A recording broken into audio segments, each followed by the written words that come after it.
इते अवांखे अहम ख़बर ॾींदा हलूं। बरसातुनि खां पोइ सिंध में डेंगी जे केसनि में तेज़ी सां इज़ाफ़ो थी रहियो आहे। 24 कलाकनि अंदरि 199 नवां केस ज़ाहिर थिया आहिनि, जॾहिं त डेंगी जे मरीज़नि जो अंगु 4230 थी वियो आहे। डेंगी सबबि 9 ॼणा फौत थिया। सिहत खाते रिपोर्ट जारी करे छॾी आहे। हिकु भेरो ॿीहर अवांखे ॿुधायूं त बरसातुनि खां पोइ सिंध में डेंगी जे केसनि में तेज़ी सां इज़ाफ़ो थी रहियो आहे। 24 कलाकनि अंदरि 199 नवां केस ज़ाहिर थिया।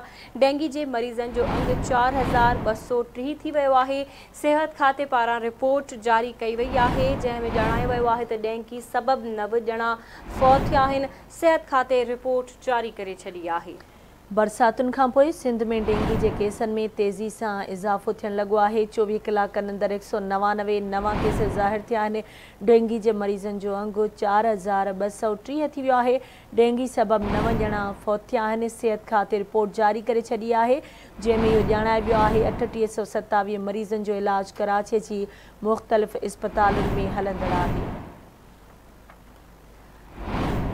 3827 मरीज़नि जो इलाज कराची जी मुख़्तलिफ़ अस्पतालुनि में हलंदड़ आहे। बरसातुनि खां पोइ सिंध में डेंगी जा केस तेज़ी सां वधी रहिया आहिनि। 24 कलाकनि अंदरि 199 नवां केस ज़ाहिर थिया आहिनि। डेंगी जे मरीज़नि जो अंगु 4230 थी वियो आहे। तफ़सील मालूम कंदासीं कराची मां आवाज़ विझ रिपोर्टर राजा असगर सुमरो खां। जी राजा असगर, छा तफ़सील आहिनि, आगाह कजो। जी बिल्कुलु, ॾिसो, बरसातुनि खां पोइ सिंध में जेकी सूरत हाल आहे उहा ॾींहों ॾींहुं ख़राब थी थींदी वञे। डेंगी जे केसनि में तेज़ी सां इज़ाफ़ो थी रहियो आहे। गुज़िरियल 24 कलाकनि अंदरि सिंध में 199 नवां केस ज़ाहिर थिया आहिनि, जॾहिं त डेंगी जे मरीज़नि जो अंगु वधी 4230 थी वियो आहे।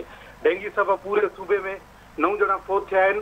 सिहत खाते पंहिंजी रिपोर्ट में बि ॼाणायो वियो आहे त सभ खां वधीक जेके केस आहिनि उहे कराची में थिया आहिनि। कराची में जेके मरीज़नि जो अंगु आहे 3827 आहे, जंहिंजो मुख़्तलिफ़ इस्पतालनि में इलाज हलंदड़ आहे। उन खां गॾोगॾु मां अव्हांखे इहो ॿुधाईंदो हलांव त पीपी चेयरमैन ऐं मुराद अली शाह जी हिदायत ते सिहत खाते खे पिणु इहा हिदायत जारी कई वई आहे त सिंध अंदरि जेको मच्छर मार स्प्रे आहे उहो हंगामी बुनियाद ते कयो वञे, ताकी जीअं डेंगी ते कंट्रोल कयो वञे। जी ठीकु आहे राजा असगर, अपडेट करण लाइ अव्हांजी वॾी महिरबानी।